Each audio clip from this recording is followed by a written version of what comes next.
on this webinar, the CPD webinar for practitioners supporting entrepreneurs and small business owners. My name is Christoph Oosthuizen. I'm host here.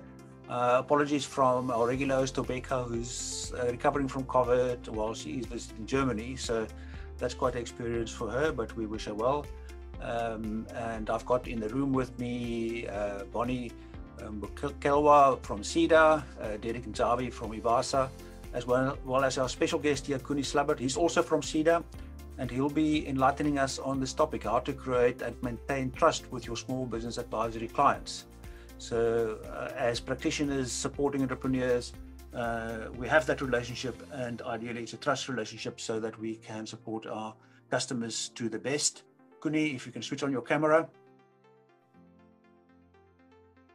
And also your microphone, open your microphone.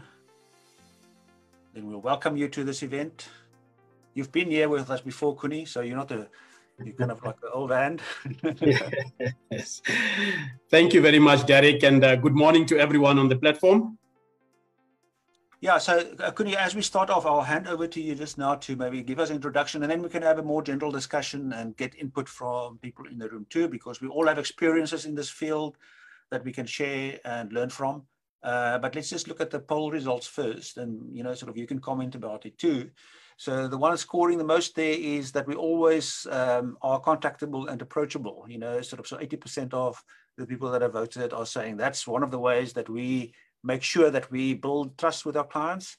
And then second in line is 69% is that we're honest and transparent about the value we create. Let me just see, third in line is, they all fall quite significantly. Then it's tell your story truthfully from the start. So there's kind of honesty, truthfulness, and so on features quite a lot in the response of people in the room here today in terms of the things that they do already to create trust. Is that surprising to you? Not at all. Not at all, Christopher. I think it just shows, how people value what we are going to be discussing today, and in their day-to-day lives, what they value as important. Because in life, you have to always try and put your best foot forward. And if you put your best foot forward and you are honest with everything that you do and your intentions, I think then people value you, people start to respect you, and you go a long way. And it's very important that we take those values, they really come to the values that we add in our lives. Those values will translate into how we interact and act with people. And that builds who we are, and it also gives us the respect that we deserve. Yeah, great. So just before we jump into, just a reminder again to click the Q&A button, everyone that wants to ask a question. And I see there's already activity there. Marius, Benjamin, Derek, Chepo, and so on. I've already made some comments there. So use that button to pose a question. If you just want to chat and share something with others in the room, or there's some comment that you want to make, or even a side discussion, we encourage that too. You can use the text chat for that. But with that having said that, Koenie, the topic, as we said today, is around trust and how we maintain and build the trust with our clients. And we did the poll already, but we can jump into what you want to offer us today and share with us. And then, as I said, all attendees are welcome. You can raise your hand if you want to speak later on. Otherwise, the Q&A is there for you to post a question or make your comment in the text chat. But over to you, Koenie. Thank you very much, Christoph, and good morning to everybody on the platform once again. My name is Koenie Slabbert. I'm stationed at SEDA in Limpopo, and I've been in the SMME development space for the past 20 years. I'm a process engineer by profession, and this is what I do, and I would like to share a couple of pointers with you today, and I hope that everybody will look into what I'm sharing with a positive spirit that is meant, and also compare what the poll was all about with what I'm trying to present today. The topic of my discussion today is how to create and maintain trust with your small business client. Now, this is not just only with your client, but is with people that you interact with, and also, you know, in your day-to-day life with your children, with your colleagues and everything else, everyone else that you interact with. You can go to the next slide. Okay. What we look at doing or how I see the process and the things that we need to do in order to ensure that we build trust with our clients and the people around us on a day-to-day basis. I believe trust is the #1 influencing factor to the success of any type of relationship. Now, trust allows us to communicate and to share mutual respect and receive mutual respect, but also to effectively collaborate with anyone in our space. Trust is especially crucial in dealing with political promises in the client relationship. Why I'm putting it political promises? In our space, we know that the politicians always make promises, and when they make promises, we have to then translate those promises that they've made into what we can deliver to our clients and ensure that what we give to the client is relevant, but also the promises that we make are real promises and we are able to deliver on those things. It is not only with trust that you'll be able to empower and lead your strategy. We also test new ideas and take decisions when executing your processes and programs with your client. When a client trusts you, we realize that you have the freedom to be able to give them more of what they expect, and you are also very creative in trying to deal and navigate those processes. These clients are more likely to believe in you, and when they start believing in you, they trust you. They are more free to communicate and share whatever challenges they are experiencing with you. Now, it is quite important that when you do that, you will also be able to share and influence the success factors that you are going to be dealing with in the relationship that you have with your clients. So when you look at that, it is quite important that there are a number of things that you have to do in order to do this. Now, trust allows you to communicate openly and build mutual respect, making your communication and your relationship and collaboration with whoever you are dealing with easier, but very effective and efficient as well. It's not only trust that will be able to empower you when you lead the strategy of how you communicate and how you deal with your people, but also it makes you to test new ideas and fly when you take certain decisions and executing for your projects for your clients, and also empowering them on what you are trying to give to them. We realize that there are a number of things where we interact with people that you really have to go deep and dig deep into yourself. And here you can do by building and maintaining trust with your clients through the relationship that you build. If you build a strong relationship where people start to believe in you and they trust you from the stages when you met them, and this goes back to how you communicate, because you have to be professional at every level. If you communicate with someone where you have to share an email, if that is your first interaction with the individual, your emails are very, very important. You have to make sure that the emails that you send are of professional integrity, because people pick up what they read, and that gives them the impressions of who you are. You have to make sure when you send an email that you make sure that your communication is professional in such a way that you make sure that you don't have spell checks, you don't have spelling problems in your communication.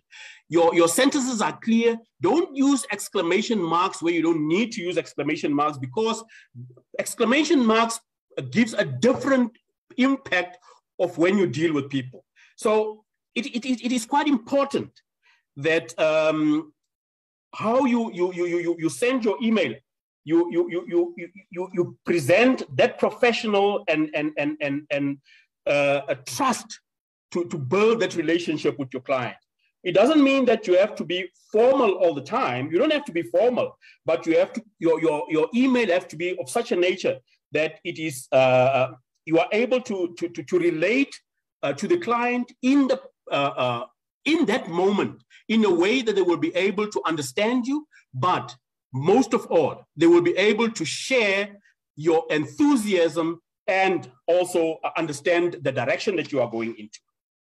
You must share your experience, especially when the experience that you have with the work that you've done, so that what you are going to do with them, how you're going to interact with them, the interaction that you're going to have with them will give them the comfort and the confidence, so that they can start to believe and understand that what you do is important, but what you do is going to take their relationship with you to the next level.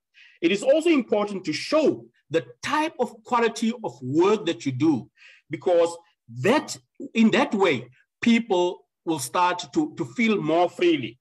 You must meet your deadlines in time, all the time. And if there are reasons why you cannot meet a certain deadline, don't keep quiet. It is important that you share with your clients, share with everyone that you are dealing with, even with your colleagues. If you share that, people will understand that, okay, this is not going to happen now, but the individual is giving us a new timeline to say, this was a problem, this had to be done, this is the new deadline, this is how we're going to do. But what is important, it's also your testimonials. You build trust when you share testimonials. People start to see and even talk about your testimonials. And these are always ways that you show people that you are not how can I put it? You are not an infant in this process. You are not new in this process. You are there and you are trying to share what you have done, what you have accomplished, especially because your successes will speak a whole lot. If you are not advertising a lot, but your successes, people will speak through word of mouth or the interaction that they have with other people. They will be able to share the positives that they've picked up from you. So that's quite important. You need to share the references of what you have, and that must become a habit if that is not part of your habit. Make sure that your testimonials are professional, and you share them in such a way that people can start to share them as well within their ranks and their discussions with other people. And always, whenever you are busy, make sure that you share the positive feedbacks that you have about the work that you are busy doing. And when people give you feedback, don't gloat about it, but take it in and ensure that those positive feedbacks you're going to use in your next interaction with them, so that this will further build your relationship, but also it builds your professionalism in what you do. It is important that you are very professional, but what's also important in life is you must respect people's time. There is nothing worse than you making an appointment with a person and you don't honor the time. If you make an appointment for 11 o'clock, make sure that you are there 5 to 10 minutes before the time. If it is a telephone call, make sure that you communicate with that on time, and schedule your meetings in such a way so that when it's communication via Zoom or Teams or whatever the case may be, people will always find you waiting for them, and they should not wait for you. When you have to drive to meet a person, make sure that you keep time, you are there very early, so that people can see that this individual is quite interested in what they have to share with us, but more importantly, they demonstrate that you care. And you want to be part of their team in order for them to be able to deliver what they want to deliver. And when you come and discuss what you are bringing into them and into their companies, always make sure that you understand the culture of where people are and who the people are, so that you share that, also bringing that to making sure that your processes and how you deal with things is quite important. So timekeeping, very, very important. Do not be late. Do not try to speed things in such a way that people wonder when you're done, what you were busy with, what you were trying to say. They couldn't understand what you were saying. Be relaxed, be positive, and make sure that people understand what you are communicating. When you pitch, make sure that you are pitching honestly, and because this will help to build your reputation. Don't fake your previous jobs. Make sure that you are pitching honestly to everyone that you're supposed to be dealing with. Finish your projects well on time, and make sure that everything that you are giving them is something that they're going to be using to ensure that they will deliver whatever they are going to deliver, and the communication that they have around their projects is going to benefit them, but also benefit the companies and the organizations that they deal with, and also benefit their clients in return. Make sure that when you prepare documents for your clients and the relationship that you have with them, prepare documents in such a way that your folders and your files are professional, and you have dividers where they'll be able to find the different interactions or the different information. They don't have to scuttle into all your files trying to find something. They must always find what they want at the space that you indicated that it should be to make life easy for them. Always be honest with your client. Make sure that you are always transparent in anything that you share with your client. Apply your principles in a way that you build that trust relationship from the beginning through to the relationship that you are having. Even after the end of the relationship, you will see that people will always ensure that they come back to you, and they can always communicate with you because they have that trust that you've given them. You are honest with them, and they will always come back and ensure that the work that they've requested from you and that you've given them is always dealt with on time.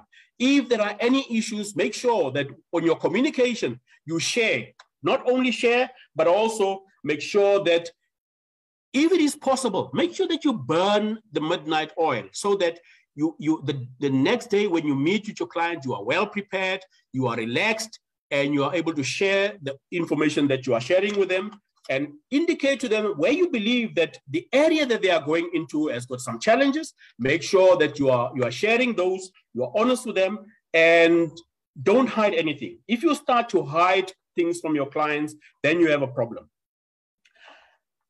No matter what the next step is that you are going to be doing, the worst thing you can do is to disappear entirely from your client. If there are challenges and you cannot meet certain things with your client, be honest with them. Tell them what you are doing, and they will understand. If you have a problem, they will work with you on that and make sure that everything is professional so that you do not lose out on word of mouth and the relationship that you build, because relationships that you build are meant to be long-term relationships. So if you build a relationship and you are not honest, then things will not go well for you.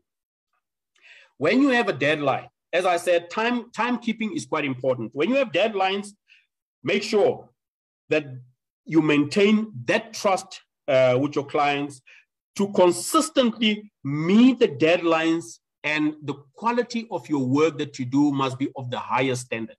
Don't compromise on that. Deadlines are quite important in everything that we do, even in our personal lives. Deadlines are very, very important. There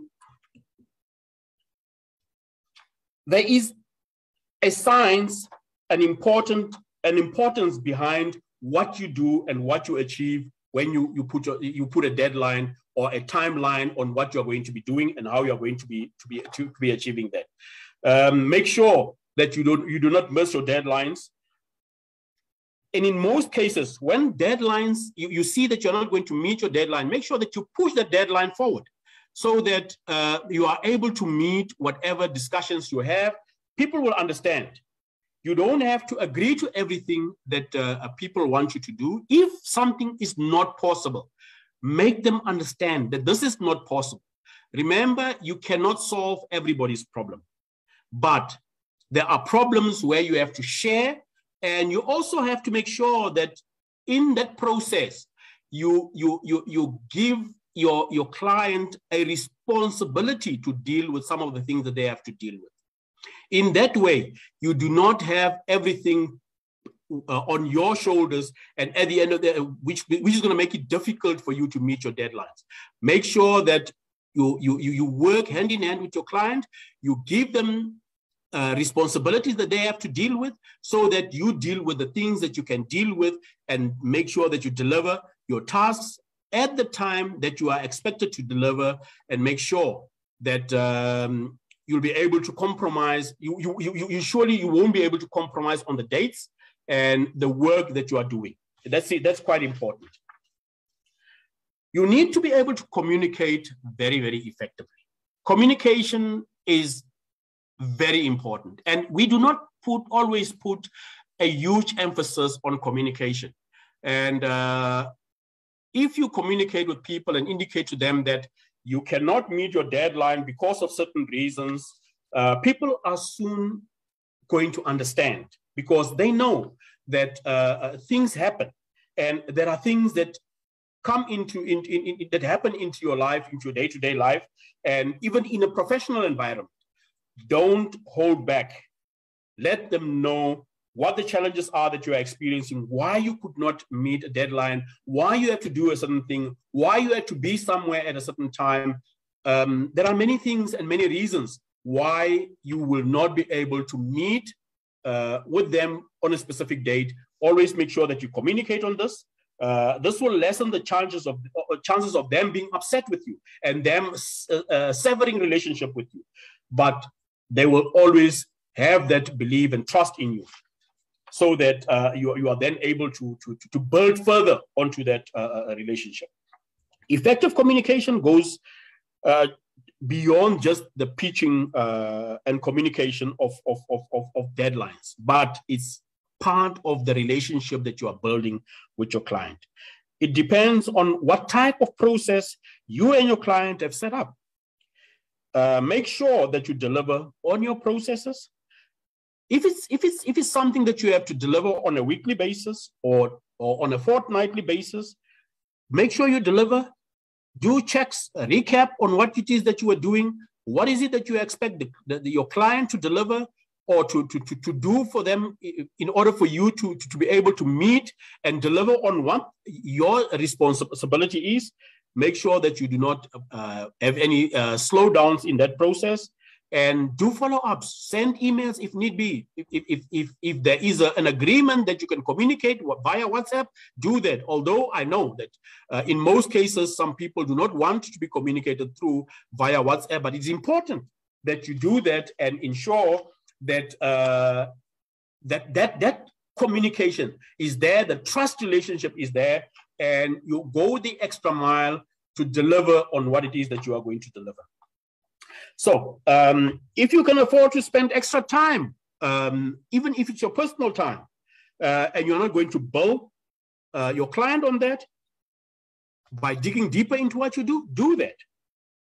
It shouldn't be an issue to you. It should always make sure that this is going to help that relationship that you have, but also is going to build on the trust that you've started to build with your client from the onset. You have to go, at times you have to go up and beyond what you are supposed to produce in order for you to build that relationship and ensure that you don't just build the trust, but you build that loyalty that you are expecting from the person whom you are dealing with or the individuals that you are dealing with. And this goes a long way even in our personal lives. Make sure that whatever you do, you have to always refer to all the things that you do, communicate that, share, and that will help you to build the trust relationship with your clients. Sometimes when we build trust, it's not just a simple matter of treating clients the way you wanted to treat them as a client, but feel that they are part of your family. They are part of your day-to-day life. Once you create that environment, people start to trust you. People start to believe in you, and they will share whatever they have to share with you. When I started in the business of SME development, I realized that people would not necessarily share their finances with you. They will always tend to give you a different set of finances until the time when they believe that you are honest with them. You are not there to lead them wrong. You are there to build their businesses. You are there to build on the relationship. Then they start to open up. When they start to open up, then you know that you are able to go the extra mile with them. It is always important to understand when you deliver something, put yourself in the shoes of the client and ask yourself how you would have felt if there was you who was on the other side, how you would have dealt with, how you would have wanted somebody to deal with you, how you would have dealt with a person who is doing a project for you, how you work with an individual who works for you. For example, if you hired somebody to do a specific task at your house or in your business or whatever, how do you expect that person to communicate? How do you expect that person to behave while doing that task for you? And what is the professionalism that you are expecting from them? So that is the way you need to put yourself in their shoes. Once you're there, you understand to say, this is what I would have done, and this is what I would have expected people to do. Once you do that, you'll understand that a lot of things will change in such a way that people are more communicating, they are more open. They will then be very free to build that relationship that you wanted them to build. But more importantly, people will then communicate everything that they need to communicate to make your life easy in dealing with that specific project that you are supposed to do. You must always make sure that you have some empathy with the people that you work with or the clients that you have. Understand how they perceive you, understand what they would expect from you, and also understand what it is that they will be doing to fit pieces of the puzzle of what you're supposed to be doing into that project and into that process that you are busy delivering to them, just as you would have done it in your own business. So it is quite important then that even if you have to do a number of things, don't do it as if you are a freelancer, because if you're a freelancer, sometimes you are not much interested in the impact. You just want to do something because you want to get it over and done with and be finished with it. You must put in a professional process and environment into what you do so that at the end of the day, you are going to build that repertoire for yourself and for the people around you and the trust that people would have expected from you. I thank you very much. Thank you, Koenie. That's quite a mouthful, but that is the currency. Trust is the currency that we are using in getting the results with our clients. So it's a really important one. And I mean, from all the points that you've raised, the last one, I think kind of made me think of it, sort of just to put myself in the shoes of the customer and from their perspective. So if they are not sharing that financial information that you refer to, sort of put yourself in their shoes and understand why. But perhaps there are some other people in the room too that want to share what their experience has been. We will allow for that today, so the discussion can be quite open. And starting off by saying sorry, guys, for the text chat being disabled as we started out, but I see some of us are opportunistic enough to make use of the Q&A to substitute the chat in, but it is now open, so you can participate there. And thank you, Lungile, Jehu, Gail, and so on that are participating in the text chat there, also making some comments. And I see there's also some emojicons flying, you know, some reactions as people are saying, yes, that's a good point, or something that they found of a specific use. So we do have some questions in the Q&A that we'll get to now. We've got one hand raised. We will allow one or two people to speak to today. So if you would like to share an example of in your own work with small business clients, where something that you did build trust quickly, or something that you did actually destroy trust and it is something for you to look out for the future, you can raise your hand and we can share that. And then we'll come to the Q&A, the questions that are posted in the Q&A just now. But before we do so, just as an interlude, I want to share with you some more details on the news that Bonnie referred to earlier on around the clinic, and which is specifically geared towards small business owners, as opposed to the practitioners that are in the room here today. And yeah, I'm quite happy to tell you a bit more about that, you know, sort of. So in the format of, as we do, as practitioners get our clients asking us questions that we want to answer, we can also do so on a platform like this, where business owners who have questions can bring their questions, and in the room we will have some experienced business advisors from SEDA and from IBASA to address those questions. But then we can learn from each other. You know, the business owners in the room that come to this event, it's the first Friday of every month, and you can go to that address. I'll just put it into the text chat as well, that address.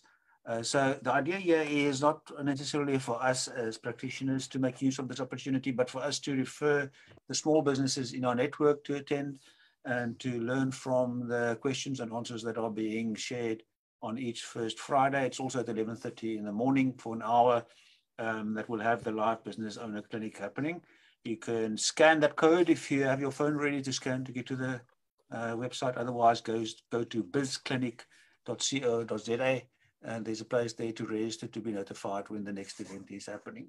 So that is perhaps also part of building trust. So the opportunity for us as practitioners is there to raise our hand too, and to let us know, I would like to participate. I'm considered as a senior business advisor. I would like to participate in this event too, in answering questions that business owners may pose. So there's opportunity, you know, sort of the endorsement, the standing that you have in the community may be endorsed in that way too. Ricardo says he loves the concept. Thanks, Ricardo.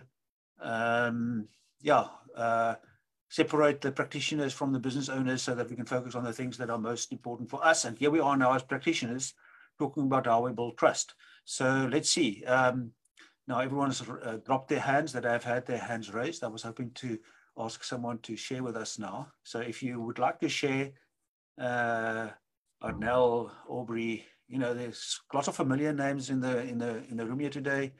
Temba, Tandi, any one of you. Tamsankwa, I saw your name. You had your hand raised and dropped it again, so I'm not sure if your point was covered. But we'd love to bring someone in just to share their experience, you know, sort of something that you did that built trust, or you can just type so in the text chat too, you know, sort of, then we can share that. Otherwise, we're going to go to the Q&A, but there's Arun is raising his hand. Arun will allow you to talk. Hi, Arun. Sure, hi, my name is Harun Kovadia. I run a business coaching practice. So in my practice, I work with many small and medium enterprises in terms of helping them to grow their businesses. And one of the things, I mean, we're talking about trust. I think there are a lot of challenges because, for example, on the one hand, you want to demonstrate your expertise and your knowledge.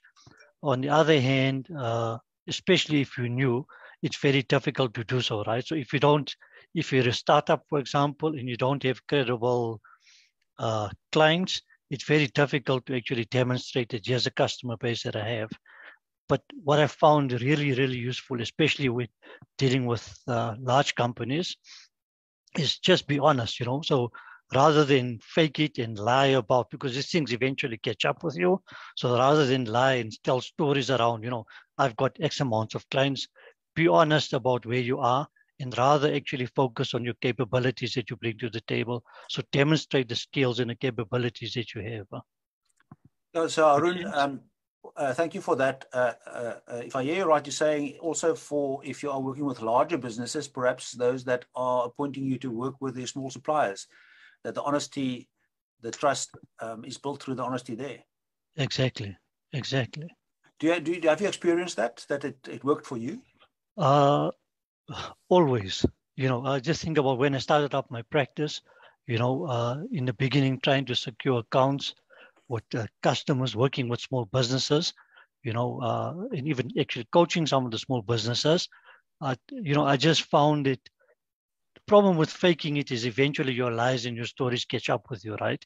That's the first thing. The second thing, I think, Koenie, listening to what you are saying, is you have to be true to yourself.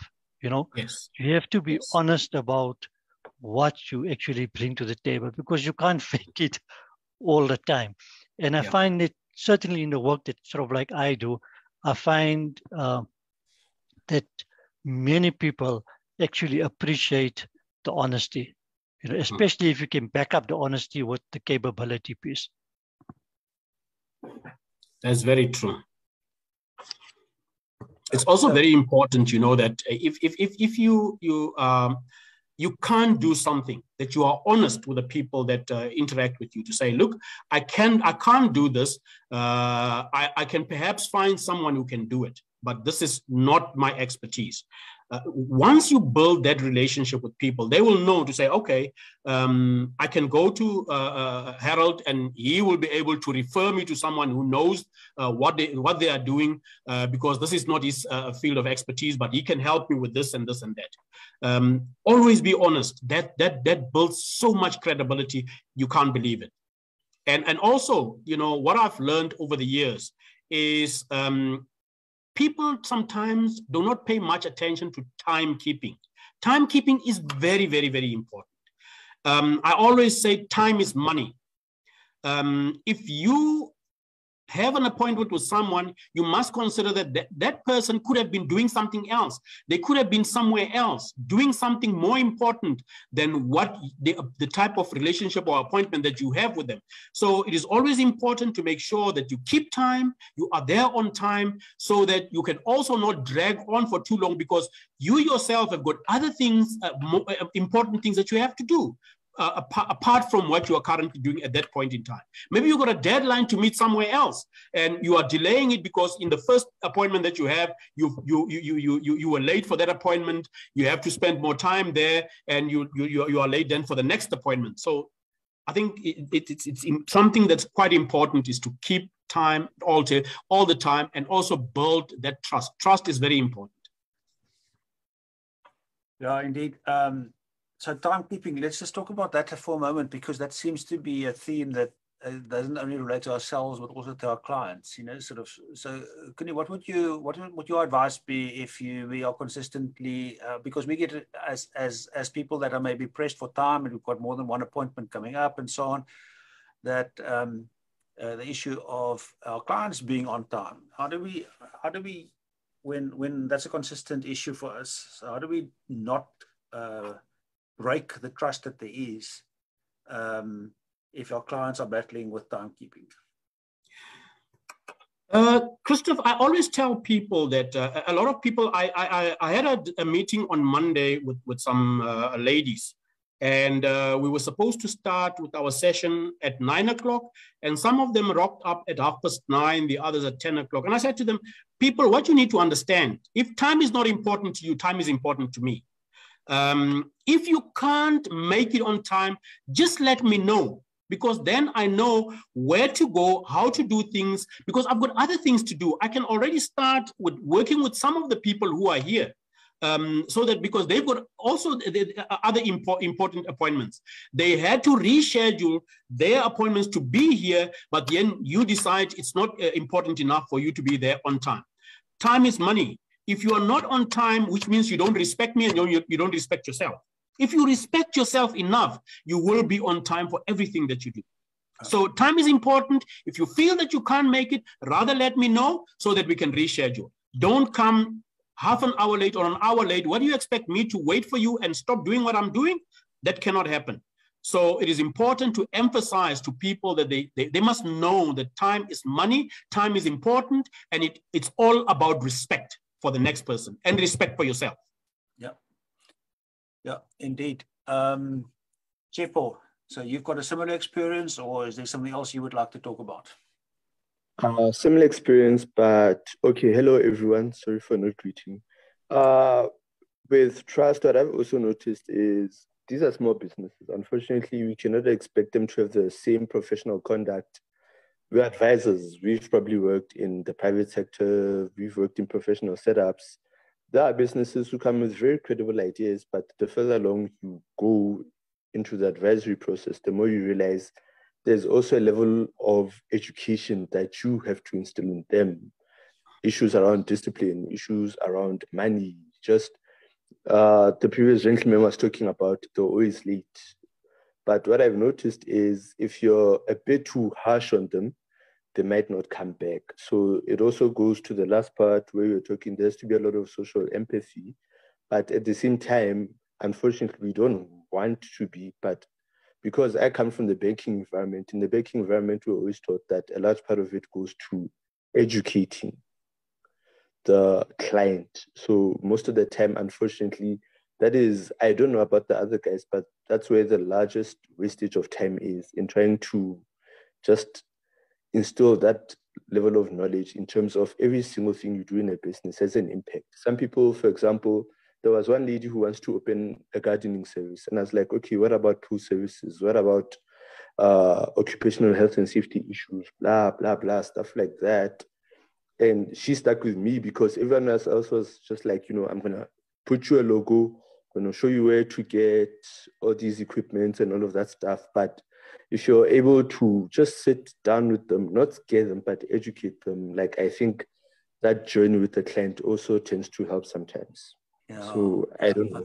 I think you're mentioning something very important, Chepo, that if a client can see that your intention is to empower them, that already shifts the trust quite significantly. But yes, you're raising an interesting thing, and Koenie, maybe you can reflect on this too, because we are operating in kind of like a competitive marketplace sometimes where there are other business advisors in competition in terms of getting the clientele, you know, sort of. So are you referring to that too, Chepo, that it actually becomes, if you are proven to be a trustworthy person, that your ability to maintain clients and the ability to get new ones is increased too?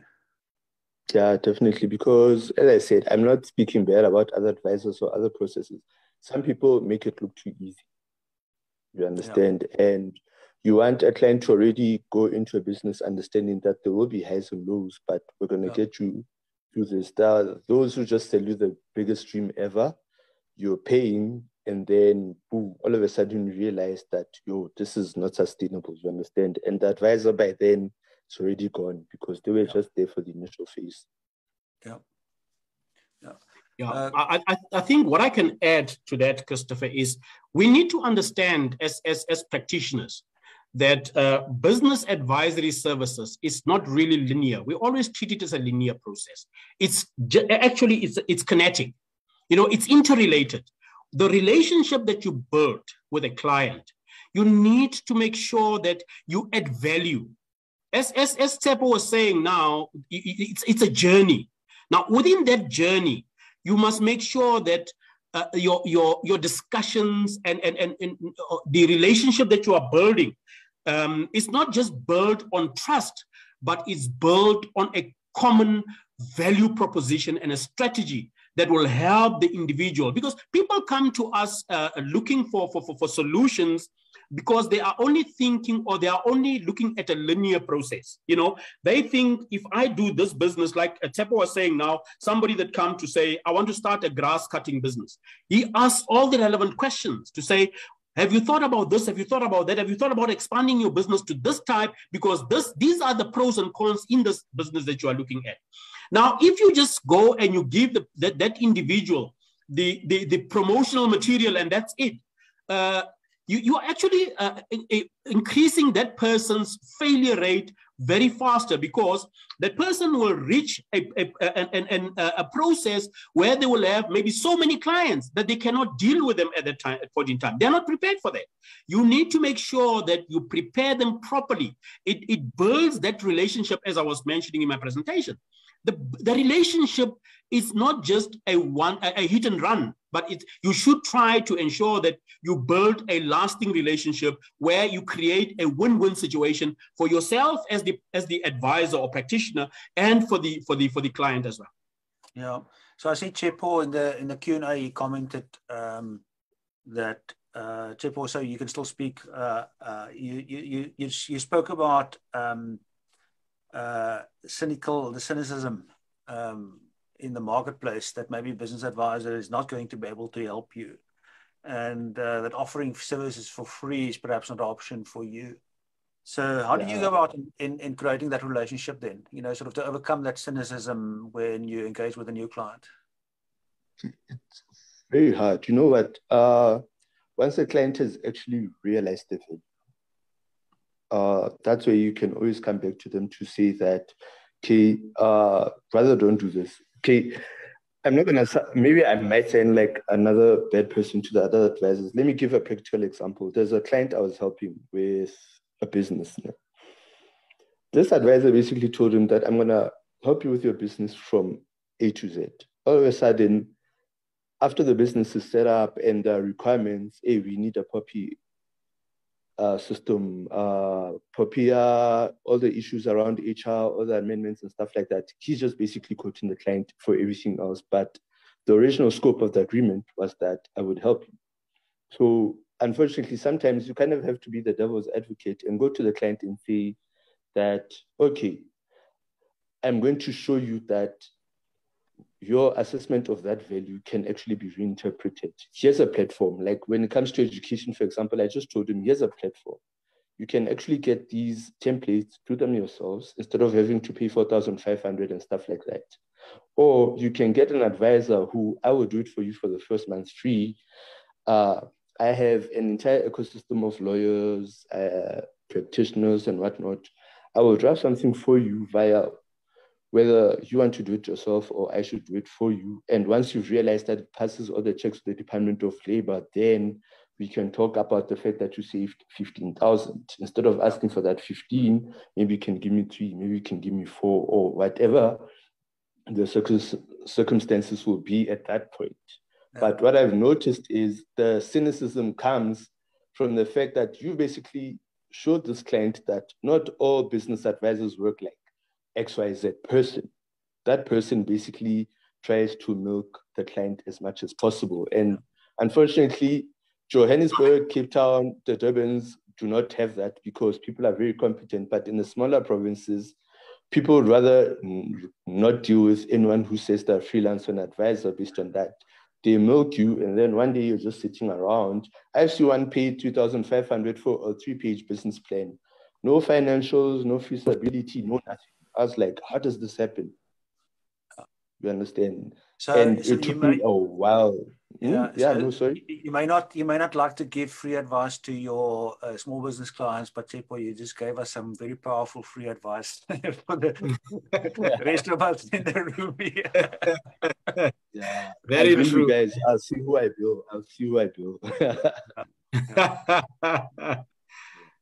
Koenie, you want to reflect on that too? Yes, I think what Tsepo is saying there is quite profound. You know, we go into these services that we deliver to our clients, not really thinking about what it is that we are actually doing out there.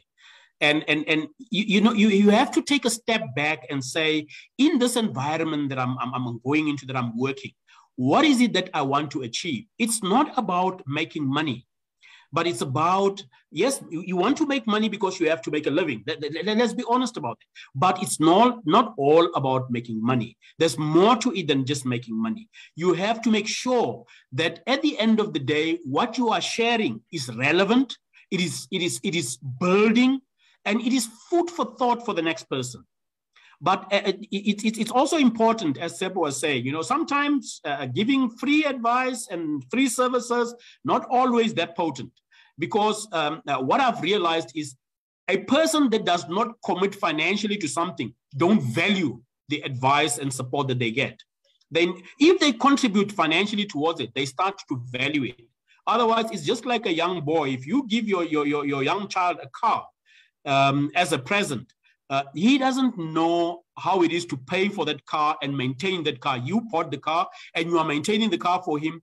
He's just driving it. So he tends to do all these funny things, spin with the car and all those kind of things, because he hasn't really attached value to it. To him, it's a symbol of status. That's it.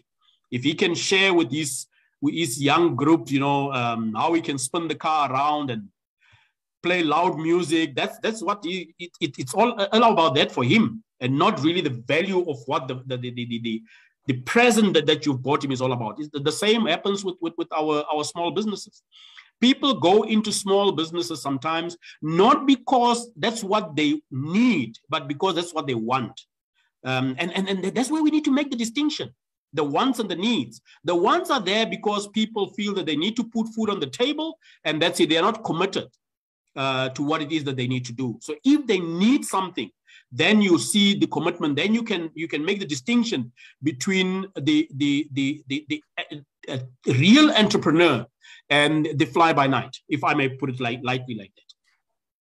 Yeah, thanks, Koenie. I see Lazarus also has comments there about the visibility that you can create. So Lazarus, would you agree? Not free services is not a way to create visibility? To some extent, you're in business to make money, but I think you need to understand that there is also a lot of free information now available on the internet or on any other platforms. So I think within reason, you probably want to offer some kind of free advice. Maybe I'll give an example. I had someone who came to me wanting tax advice.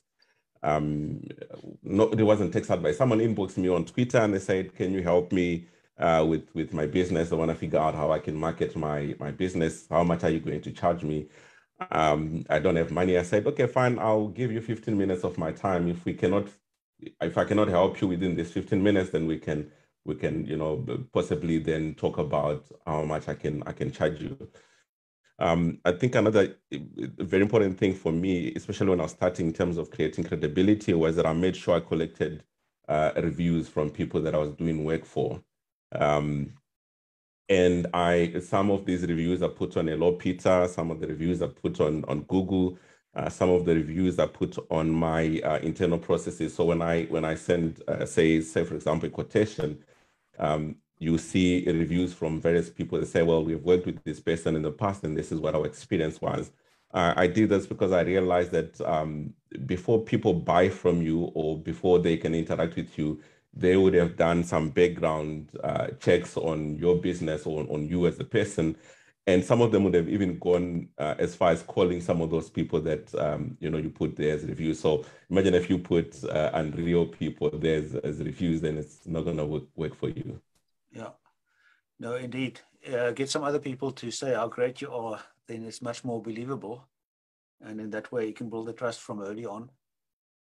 Thanks for sharing that, Lazarus.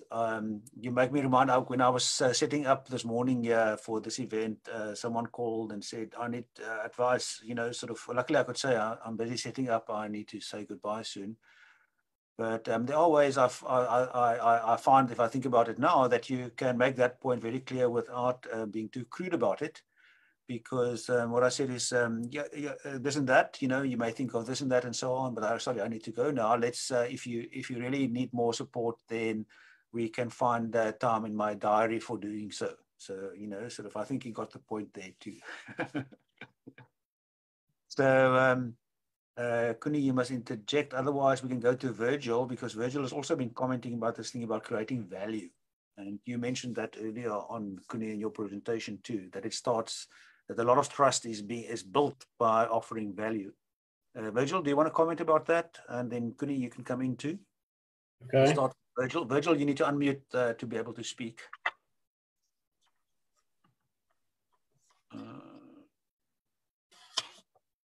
Virgil?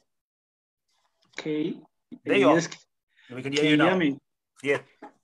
Yes, yeah. As I said, actually, that value creation is very, very important.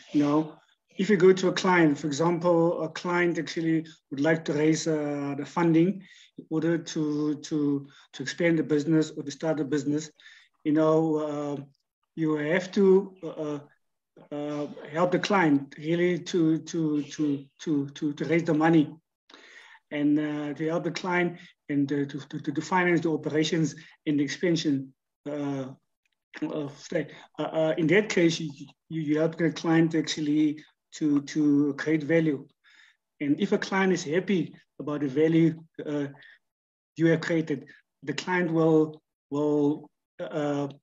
easily actually pay you for the services. And the client will also recommend you to other businesses because the client is actually happy about the services which you have created. And as I say, value creation, it's very, very important in making money. Yeah. People don't love parting with their money, but if they get value back in that exchange, then normally they don't mind because it's creating, they part with something with a few rands and they get more value, they think, than what those rands are worth in their pocket. Yes, true. Very true. It's important that what we do, we are always adding value to our clients. If we add value, clients will be prepared to pay. They don't mind paying if it's value adding. It's like anybody. If you are hungry, you're going to buy food because the food will give you the value of your body's nourishment. So it's an exchange. If you make sure that you add value to your clients, they are 99% of the time more likely to come back to you for their next venture or the next service that they want from you. But if you do not add value, they will not come back. It's a simple, a day-to-day process. Yeah. Right. Bonolo, do you want to speak to, or can we move on to the Q&A questions? You can unmute yourself if you want to speak, Bonolo. Thank you very much. Good day to all once more. I just wanted to add on what I think it was Tsepo who spoke of, who touched a little bit about costing, or rather the pricing, and especially for smaller clients who don't have exorbitant amounts of money to pay at like in bulk. So how best can one approach costing such clients, and thinking about the fact that it's a long process and there's education and there's certain things that you as a service provider, like it's mentioned, you're supposed to be honest with them. So as a service provider, you find that certain things you would want to refer them to someone else, and then they don't go to that person. And then there is a blockade or there's a standstill in the process.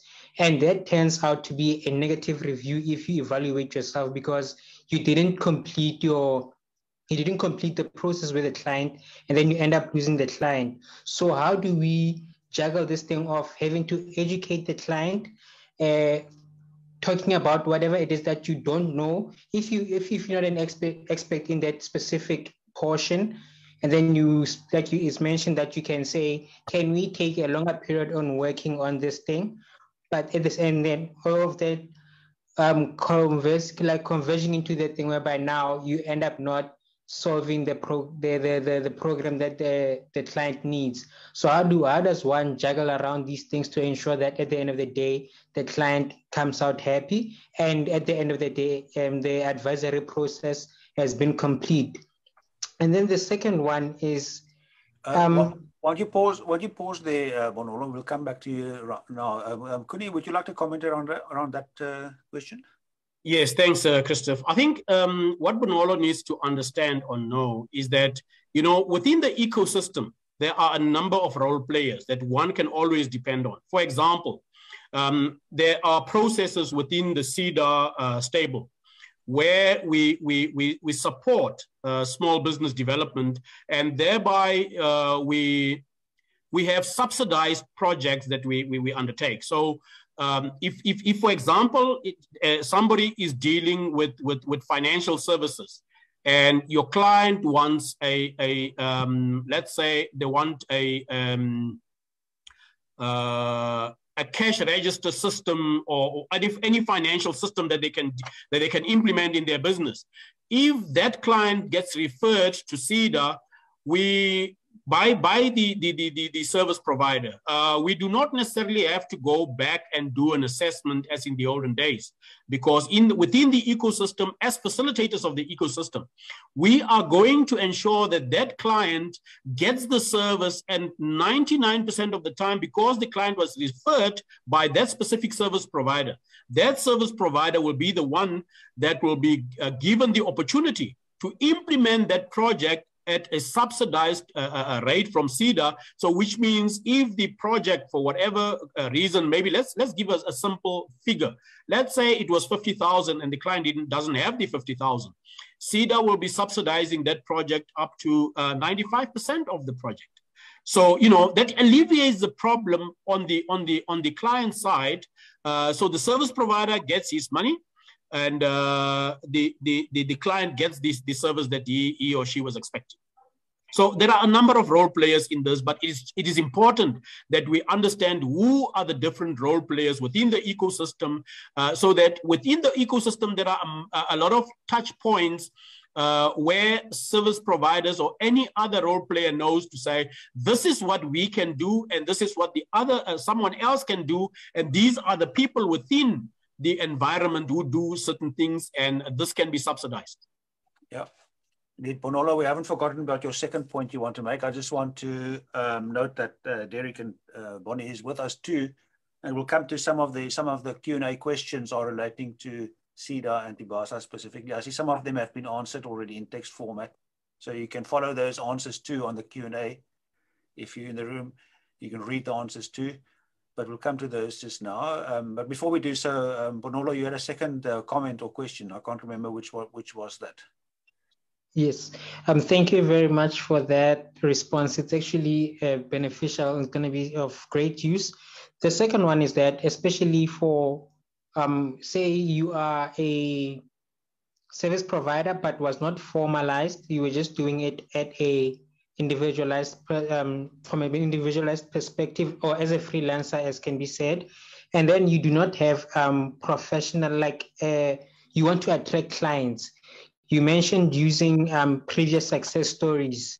Now, if you do not have such success stories, how do you use your professional competencies to compensate for the lack of professional services having been provided prior? Or does the fact that you have already assisted a person and then you cannot refer back to them, can you just say that I've assisted this one person and let it go from there? Right, I so think that is give a stab, and then it's something like Derek may also want to comment from IBASA's perspective, but perhaps you can go first, Koenie. Thanks, Christoph. Yes, I think what we always pride ourselves in is remember that everybody starts somewhere. You always have a beginning, and where you start, you may not be professionally registered at that point in time, but you have delivered some services. And the best way you can do is to make use of the word of mouth of the people who you've assisted. That goes a long way. If you've assisted somebody and you've assisted that person professionally, and you gave them quality work, that speaks a lot before you can really get to the extent of registering with IBASA and so on and getting the professional accreditation that you need to get. If you started early as somebody who just came out of university or whatever, and out of college or whatever, and you started delivering services, small time, you just need to make sure that what you do is credible and has the correct quality. And once you do that, we have the quality standards that we've now registered as SEDA. So for the professional business advisors. So in that regard, when you work based on those principles, if you go to the SABS website and find the business advisor standards, if you work based on that, you are able to use your past experience or past clients as part of your reference. I think that goes a long way in assisting. Yeah. Right. Thanks, Koenie. And Derek, you want to add to that? Derek? Hi, Christoph, and everybody that has joined in. I think it's just to appreciate Mr. Koenie for the presentation, and also to appreciate the insight in terms of the subject matter. I believe that he provided the right answers to the questions, and mine is just to comment and say I believe that we are on track, especially small businesses, if we get advices and tips of this nature and magnitude. However, I believe that IBASA and any other organization can assist in terms of setting up the businesses that might still need help in that regard. So we are available to do that because at the end of the day, business is not, it's more on your experience. What is it that you do and know? But obviously, if you're not formalized, if you're not structured, you may not be able to deliver on making sure that you keep time, you keep records, you keep the files. And that can only happen if you are formalized, or at the end of the day, you try to bring in professionalism into your business. Thank you.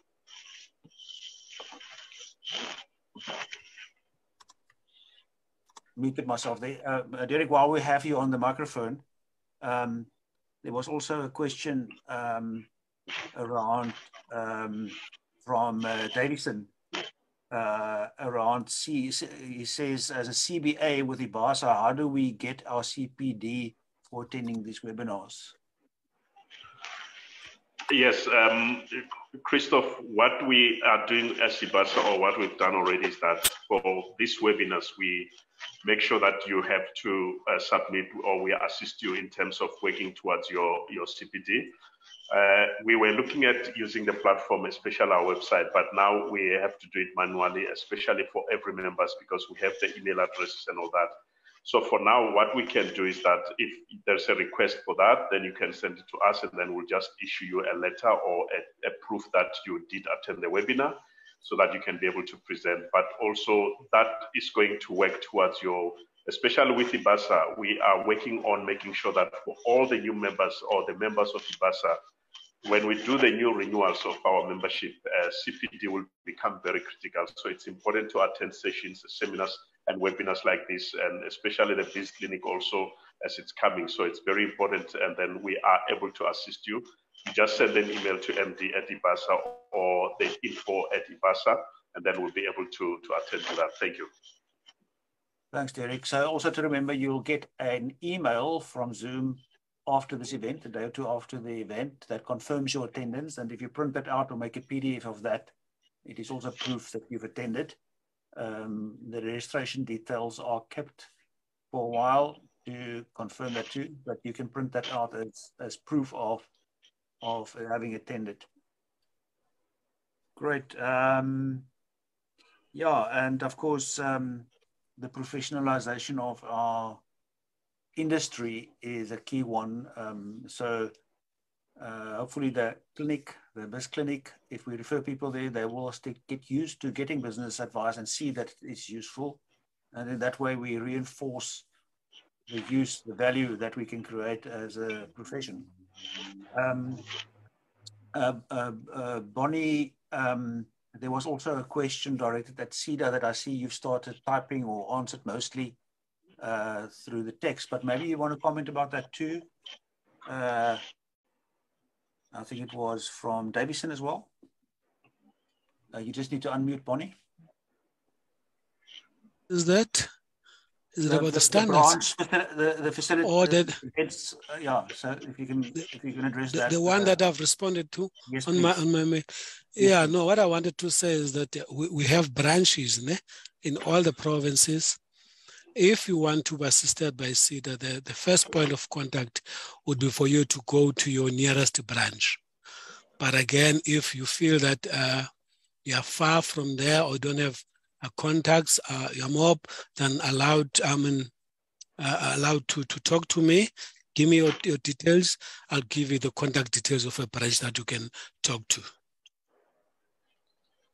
So if they want to reach out, Bonnie, how do they do that? I've put down there my email address, bimbugelo@seda.org.za, or they can call me at 012-44-11176. Okay, you can see there in the text chat, one is preemptively typed the address there, so you can reach out to him to find out about the SEDA branches and how you can align yourself with them too. Yeah. And Good. also So that was also in response to the one who was looking for standards. Okay. Can you just elaborate on that one, the standards? There was a question. Mr. Koenie said, please make contact with Bonnie to get the standards. What I'm saying is that whoever was raising that issue of standards can also email me or call me so that he can or she can get an assistance regarding that. Yeah. So those are the standards in delivering business advising services. Yeah, I suppose. Yeah. So for those of us that have been on previous webinars, we actually have covered this topic before, but all of us may not have been there. So it is perhaps worth just stopping at that for a moment and making sure we're all on board. What are these standards, Bonnie? There are various standards that have been introduced. Standards that talk to incubation and also business advising, that our business advisors or small business development practitioners need to adhere to. So we've got a list of them. We can also share that with them because we're trying to professionalize the business advising. Yes, indeed. Yeah. Great, thank you. So let's just keep going on the questions, because these are the questions that we have in terms of improving our services too. And I see Davison has asked to talk, so we'll come to you just now, Davison. Karebo Koenie is saying that the problem is the capacity where the demand is greater than the supply. How is that being addressed? Koenie? Yes, that is why, Christoph, we have decided to embark on the ecosystem route, because there's always the demand is always greater than the supply. You can understand, for example, in a SEDA branch office, most of our branches are small branches. They have 3 business advisors and they are servicing a community of 5 different municipalities. So it's quite huge. The demand coming from there is quite huge. But with the process of relying on the ecosystem where we are not the only role players, there are a number of role players. We are bringing all these role players into the fray. What we are busy doing now, we are just waiting for the Department of Small Business to make funds available. We have started with the process of access points. The access points are service provider institutions in remote areas where we don't have a branch, where they will be able to assist SEDA in delivering some of the services at a fee, of course. We are willing to partner with that so that we can deal with the issue of the high demand. You would realize that the type of service that we do, the type of services that the NYDA does, and so on and so on. We've got LEDA in Limpopo. We've got, all the other provincial entities. We all work hand in hand as part of the ecosystem role players to ensure that we are there to assist as many people as possible. We have established a number of incubation centers and a number of hubs that we are busy rolling out now as part of our mandate from the department at the TVET colleges and so on, so that there are more role players that will be dealing with this. And also, when you look at the relationship that we're currently building with IBASA, we've been in a relationship with IBASA now, I think Derek can attest to this, since 2017, if I remember correctly. And this relationship indicates to you the type of environment that we're operating in, to say there are so many role players, but we cannot do it alone. We need to make sure that we bring everybody in this space, and we assist and subsidize where we can to make sure that everybody gets a piece of this cake. Yeah. So part of the answer is also come to this event every month, and then we can increase the capacity of the industry. While you're at it, Pindile also asked about SEDA's service offering around machines, specifically around machines and SABS standards and so on. SABS approved, the route of SABS approval and so on. Would you like to address that quickly? Yes. Pindile, what we do as SEDA, once a year, we have a call for proposals for our technology transfer assist. Now, our technology transfer assist is the unit that we use to assist SMMEs with equipment. The value of the equipment that we assist is 1.2 million. So it goes a long way. Maybe it doesn't cover every little thing that they want, every equipment that they want. But I think for 1.2 million, we go quite a long way. We can also bring in from the Department of Small Business what we call the MSEP program, which also assists with equipment. So there are a number of assistance and support structures that are there, and people just need to make sure that they make contact with us. Unfortunately, the technology transfer assist had its closing window on the 1st of July. So, but you know, whenever we have a call, depending on the responses, sometimes we have twice a year would we have this window. Sometimes it's once a year because the demand is quite great out there.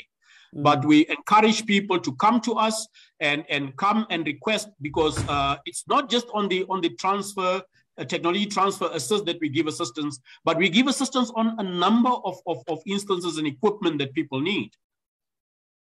Right. So Davison, if you want to make a final comment, Celebello is asking about artificial intelligence. I think Celebello, we must park this discussion for another day. It's a huge one. How technology can be leveraged and so on. We're also running out of time. So if you don't mind, Celebello, for us to address this issue at a future date. But Davison has had the hand up for quite a while. So Davison, will allow you to make the last comment before we start wrapping up. Davison, okay. You must unmute. Thank you, Christo. I just want to acknowledge our chair, MD, Derek. Thanks also for taking part in this program. SEDA, I'm there with you as a service provider. What we have actually shared with most of the business advisors on this platform, I'll advise them actually to reach out to your office, get those forms, apply, becoming service providers. They must join IBASAs. That's where the professional development starts. The doors, as I've posed the question, I'm doing 2 mentorship and coaching programs for TVSA South Africa. I'm the only female mentor and coach who's certified by IBASA and also a professional by SAIPA. I try to stay on all the professional bodies so that I can develop myself, because the skills that one gets from all these professional bodies, it benefits the entrepreneurs. The question that I was raising, just to sum up, the question that I was raising with the TFSA program, there's an event that is coming. If, Bonnie, you can assist, you can just drop me your email. The women that I'm coaching now, they come from all sectors of the industries. I know SEDAs assist once. I've got the forms from SEDAs. I'll send them the forms to be registered as SEDAs clients, so that whenever these platforms comes for the material, for the marketing materials, the pop-up stores, those are non-financial support that SEDAs offers. But as an SP, there's somewhere where I don't get, SEDA doesn't gel well at the pace where I am with my practice. But I would love to engage you, because I need this event to take place. I'm 200% behind developing entrepreneurs. Thank you, Christoph. Yeah, and part of the process of getting better at serving the needs of the small businesses is the policy, government policy. And the next event that we have, the next webinar, will be focusing on that. So thanks for those comments. It helps us focusing as well to know that the service providers are also contributing towards improving and giving feedback in terms of where things work and don't work. So thank you for those comments. The National Integrated Small Enterprise Development Master Plan. Now, if you haven't heard about that, you've heard about it now, and you will have to take note of it. On the 18th of August, our next event is happening. If you go to next webinar, .the-epi.org, you'll be able to register for that webinar straight away, or just scan that QR code, and you'll be in to attend that event. I'll paste the link in the text chat too, so you can just actually click on that. And that will take you to the registration page for the 18th of August. So please come to that event. It's part of us understanding better how we as practitioners fit into the bigger picture, into the whole ecosystem, and what the government's plans are going into the future. So shall we conclude our discussion? Koenie, I'm not sure if there's a final comment that you would like to make around our topic of trust, and then we can maybe wrap up and just going around the room, SEDA and IBASA, if there are final comments from your sides too. Derek, I think I've covered most of the important facts. I just want to re-emphasize the trust relationship between a service provider and a client, but also let me round it off and say a business practitioner. It is quite important to build the trust relationship, but also communication and honesty. I think those three are the pinnacles of how successful you will be in your business and in giving advice and ensuring that you get more referrals at the end of the day to sustain your business and grow your business. Yeah, great. Thank you very much. And also for your time and effort in preparing, Koenie, and bringing us some insights here that made us think a bit deeper about what we do. Derek, any news to share from IBASA side? There's md@ibasa.org.za. You mentioned as the email address to reach out to you. Or any other comments or news to share? Christoph, from IBASA, is just to say thank you. And thanks to SEDA for borrowing us the strongest weapon today to share this great insight. And we are looking forward to a partnership going forward with EPI. And also looking forward to our members to be part of these events and participate. And we are committed to trying to changing the ecosystem and having to contribute towards the growth of businesses in South Africa. And we are hoping that through your support, we'll continue to do that and to deliver on that mandate. Thank you very much. Thank you, Derek. Yes, we had some actively participate members, IBASA members today, we saw. So thank you guys for that. We look forward to more so in the future. And then Bonnie, if there's some final words from you from SEDA side. Yeah, thank you, Chris. Mine is just to thank everyone who's participated today. We're very thrilled to engage with you, as you are one of our important stakeholders in this challenge of assisting the small enterprises. And from what Mr. Koenie has presented, I just want to take one or two issues that I would like to emphasize with our stakeholders, that of communication.